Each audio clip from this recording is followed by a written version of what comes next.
JELET স্টেডিয়ামে inter মায়ামির শুরুটা হয় দুঃস্বপ্নের মতো। ম্যাচের 40 সেকেন্ডের মধ্যেই অপ্রত্যাশিতভাবে গোল হজম করে বসে মেসির দল। গোল উৎসবে মেতে ওঠে পুরো স্টেডিয়াম।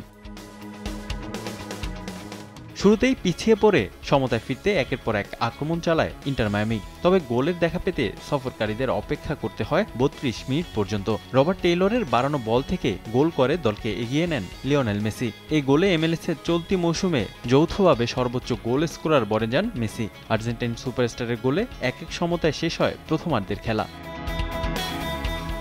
বিরতির পর ব্যবধান দ্বিগুণ করতে আক্রমণের ধার বাড়ায় তাতা মার্তিনোর দল। মায়ামিকে এগিয়ে দেওয়ার গোলটিও আসে মেসির নৈপুণ্যে। সার্জিও বুস্কেটসের থ্রু থেকে গোল করে নিজের জোড়া গোল পূরণ করেন এলেমটেন। রিয়াল সল্টলেকের ক্রিস্টিয়ানো আরাঙ্কোকে পেছনে ফেলে মৌসুমে 9 গোল করে সর্বোচ্চ গোলের রেকর্ডটা নিজের একার করে নেন মায়ামি অধিনায়ক মেসি।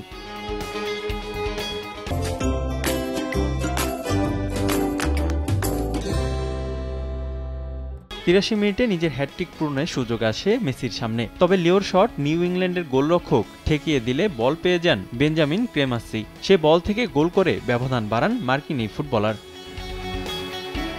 5 মিনিটের ব্যবধানে চতুর্থ গোলের দেখা পায় ইন্টার মায়ামি। শেষ গোলেও অবদান রাখেন আর্জেন্টাইন সুপারস্টার। মেসির বাড়ানো বল থেকে দুর্দান্ত গোল করে ব্যবধান আরও বাড়ান লুইস সুয়ারেজ।